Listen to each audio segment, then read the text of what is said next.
Alright, what's good YouTube, it's Jay here. Really quick, I'm going to be showing you guys my Sky Striker deck profile. It's a bit of an update to the previous video that I had on on our anime girls. I don't have my webcam on because I just got some teeth pulled. I'm just kind of chilling, don't really want to have my webcam on and whatnot. But first and foremost, since a lot of Duel or Yu-Gi-Oh! Master Duel videos don't do this, here's the deck profile right off the rip. The only thing I'm missing out of this deck is Effect Veiler, which makes the Celine Halka Fibrex combo live. As soon as I get that Effect Veiler, we're probably going to cut probably a Kana, maybe cut a Hayate. So we can put Celine in here. We'll have our combo for making our Link 4 Axis Code Talker. But yeah, it's a little hard for me to talk, so bear with me. First and foremost, we got 3 Maxi, 3 Ash Blossom, 3 Ray, and 2 Rose. Pretty standard. Got an extra Nibiru. I mean, I don't want to have 2 of these in this deck. I don't want to risk drawing 2. Don't really need more, in my opinion. Harpy's Feather Duster, 3 Upstart, because I hate Pot of Desires. I never have any luck with it. You could swap this out for Pot of Desires. Reinforcement of the Army. Metal Force Fusion for our Foolish Burial Goods combo. This is kind of an antiquated combo, but I still like it. 2 Engage, 1 Afterburner, 1 Maneuver, 2 Airspace Area 0, 2 Mecha Modules, or Multi-Roll, 2 Call By, 1 Drone, obviously, 2 Widow Anchor, 2 Eagle, 2 Shark Cannons, 2 copies of Forbidden Droplets, because I actually really like this card a lot, and 1 Impermanence, because I don't have more than 1. And then we got 1 Kagari, 3 Shizuku, 3 Hayate, 2 Kana, 1 Halka Fibrex, Phoenix, 2 Zeke, because Zeke late game is actually really fucking clutch when you need him. I don't really know. And then we got 1 Nightmare Unicorn, and then an Axis Code Talker. Okay, so that's deck list. I'm going to show you guys my favorite duel with this deck thus far. This is a really good duel. I believe, well, we'll see. But I ended up going second. We played against Tribrigade. It was against Tribrigade. So this is going to do its usual combos. Try to get everything in the graveyard. I don't really know the Tribrigade cards that well off the top of my head. So if you know the combos, you know the combos, obviously. He's going to attempt to use this to make their Link 4. I'm going to imperm it because I think this was the right call. Well, it was the right call because it basically ended his turn pretty much. And he's going to go for Pot of Desires, banish 10, draw 2, get Nerval on the field, summon their Link 2 Farigit, and then he passes on a face down with this basically. So I'm going to go for Upstart. I think he ashes me here. Or no, he plays this trap card, which allows him to link summon a Link 4 basically for free, for literally no cost basically. So he's gonna summon out 4 monsters, and you can probably guess what's gonna happen next. He goes into his Link 4. All right, so we get Shirag on the field. He goes into the Link 4. I get my draw for Upstart. He attempts to activate Nerval. I hit him with Nibiru. So I end up wiping his field. I don't really know if this is preemptive or if I need to do it, but I figure why not? He clears their board and gets them a token with 0 defense on the field because they're Link monsters. So we're gonna let things kind of play out. He's gonna do some searching, add a couple things. We're gonna activate Foolish. I'm gonna get Ash, unfortunately, but luckily I had another Upstart Goblin in my hand. So we're gonna pop that Upstart after this, get another plus. We draw into a Jamming Waves, and we summon Ray. We're gonna swap her out for Hayate. Hayate's effect to, I believe, send Engage to the grave. Yeah, Nibiru directly, and then we're gonna go directly into our Kagari. And I think after this we make a Zeke to clear the Nibiru off the field because it's preventing us from using our Sky Striker spells. So yeah, we're gonna go into Zeke, clear the board. And then from here, we activate Engage, get a copy of Widow Anchor, and I think we had enough spells to draw an extra card. Yeah, we did. We drew into another Engage. We literally drew into another Engage. So we searched one and then drew one more. So we had a pretty hefty hand to kind of work with. I decided to offer to get rid of the Jamming Waves, just try to do a little bit of searching. Kept the Eagle Booster. I really like this card a lot. We have 4 quick play spells on the field, and then we're going to end the duel or end the turn on a Shizuku. So I mean, overall we got some pretty heavy back row right here. We're able to search another our multi-roll, and then we just kind of wait it out from here. He's gonna activate Tenki, search Zodiac Whiptail. I might have made a mistake with this, but it saved me in the end. I didn't want him to go into Zeus. And then I forgot what the reasoning was, but I decided to chain Eagle Booster. I forgot why, to my Shizuku.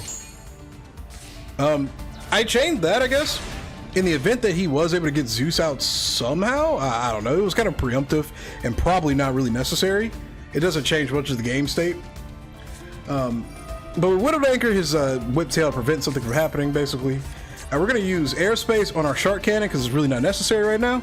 We get a copy of Rose to our hand, which is incredible. We link Shizuku off into Hayate, I believe. Yeah, Hayate. And then we go for the direct attack. Send one. We send Widow Anchor to the graveyard. We beat over Whiptail with Rose. We use multi-roll to send Rose to the graveyard so we can clear our field again. Make another Shizuku. Some of this was probably unnecessary, but you know, we had the afterburners in case it gets something big on the field. And then we just kind of end on this. We don't really end strong with this board. He's gonna activate this Tribrigade card again, or he's gonna activate a Fractal. I'm gonna Droplets it because I don't want him getting free links. So we're gonna Droplets it. I forgot that. What did I just send to the grave? I sent the Space Zero to the graveyard. And then I called by his Fractal to prevent him from doing anything with this card. So Fractal gets negated, and he ends his turn.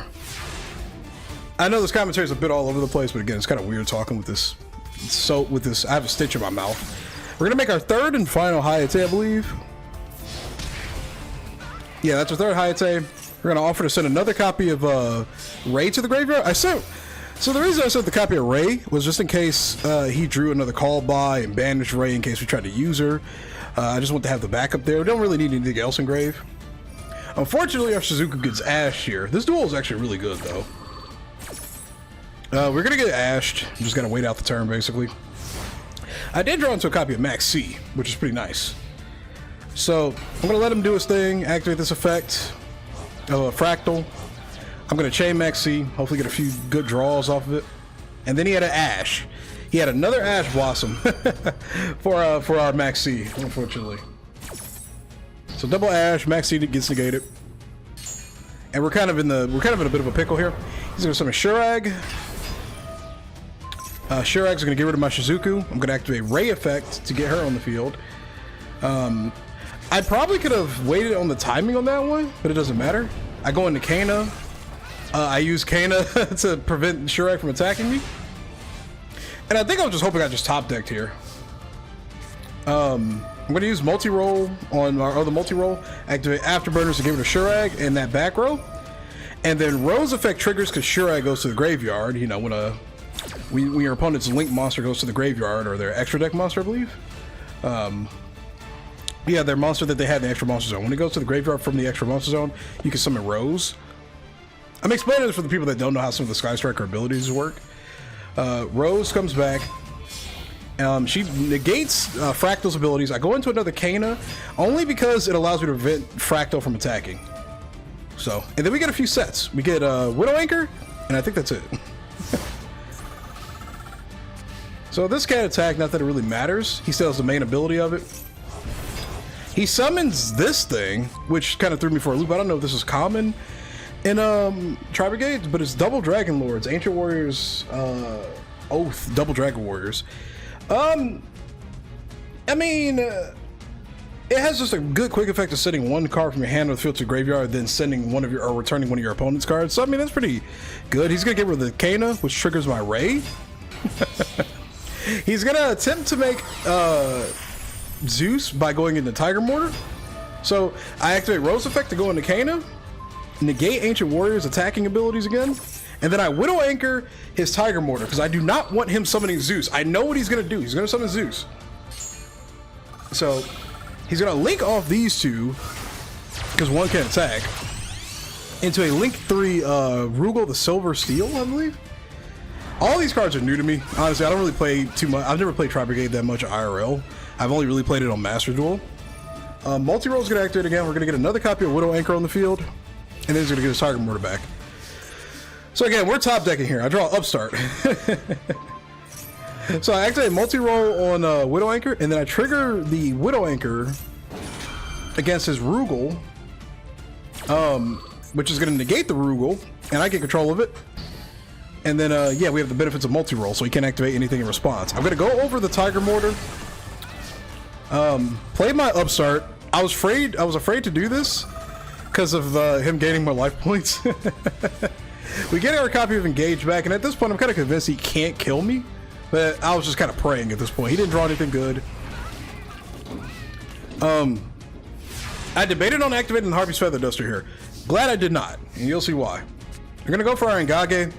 He's going to activate his back row, which is, again, I'm glad I did not activate Harpies against this, because he could have just chained it to it and got all of the benefits of it, and I would have wasted a card in my hand, which we'll need later. I'm going to use this later for something. We're going to activate Shark Cannon to banish the Fractal. Because, I mean, at this point, what does he have in the graveyard? He only has 3 Beast Warrior monsters in his graveyard. Well, 4, I guess, if you count this guy. But I don't know how many Shurags are normally run in a Tribrigade. But we've already gotten rid of one of them, or 2 of them. I don't know if he runs a 3rd. But we're going to Shark Cannon that and then take control of it also. You're going to Shark Cannon his Fractal and take control of it. So he's only going to be able to summon... He only summons Ram for some reason. Or no, he summons these other ones. Sorry. And he's going to link off into Bear Bum. Which, I mean... On my turn, it really doesn't do much. Unless it's into the graveyard, so, you know, kind of whatever. I add a copy of Ray, and then I draw a copy of Rhoda. We're going to play the Rhoda, get our 3rd or 2nd Rose in our hand. We're going to summon our Ray, summon our Rose. Now, I made a misplay here. A little bit. Because, I mean... I could have made the... You'll see in a second. I could have made Access Cold Talker this turn, but I don't. So I make Nightmare Unicorn, which was a great idea. I discard the Feather Duster to get rid of that guy, and then I resummon Rose. I could have made, I could have killed him right here. And he was probably thinking the same thing. I could have killed him right here. I could have made Access Code Talker. I don't know what I was thinking. I was just ready to win the duel. I ignored Ram's effect. That's why you read cards of Yu-Gi-Oh! Now, the only reason I made Access Code Talker immediately after was in case he summoned something that can literally just be over in Unicorn. That was the only reason I summoned him. But at this point, I knew I was chalked if I lost him. We're gonna get a copy of Shark Cannon back, and I think 1 more card, or a couple more cards. We did also have our Ego Booster, so I guess it didn't really matter on paper. Like, if something tries to kill Access Code Talker, we can save him. He's gonna get Rugal back, and then we're gonna use Access Code Talker's ability to pop that, and then go for the game. So, I mean, overall, that duel was a lot of fun. There was a lot of back and forth, a lot of interactions, a lot of top decking. I had a ball with this duel overall. Again, shout out to my opponent. I literally added him on the game afterwards because I had so much fun dueling that guy. It was a lot of fun, man. But yeah, here's the build again overall. I mean, there's a lot of different Sky Striker builds out there, so you have a little bit of versatility with like your consistency cards. I would probably cut one of the upstarts for an Effect Veiler again, like I mentioned earlier, so we can have that Celine combo and whatnot. But I mean, overall, I like the build. I'm on a 8 or 9 game win streak, I think, now with it, and I've been having a ton of fun overall. Again, that duel was really fun for me. It was really crazy. But yeah, 8 win streak currently. Getting back into the game a little bit. I had to take a few days off from it for personal reasons. But yeah, I've been having fun with this duel. We're almost a gold tier 1, and then we'll be in plat soon. Yeah, I played a variety of different decks. That was legitimately the funnest one. Some of the other ones where I played were like Dark Magician. I mean, I don't know. Like, a lot of these duels ended up, I don't know what this was. Just some weird resonator build. Yeah, it was overall a lot of fun duels. Nothing too crazy or too difficult to handle. We are in gold, so there's a little bit more variety in terms of like the crazy decks people are using. Played Eldritch. We beat him in 3 turns. I think if I recall, I think he bricked or something. I don't know how you really brick with Eldritch, but I digress. That's gonna be it, everybody. Thank you for watching. Hopefully you enjoyed the video. Hopefully you enjoyed the deck profile. Let me know how your Master Duel games are going. and I will see you in the next video. May you all have a great day. Peace.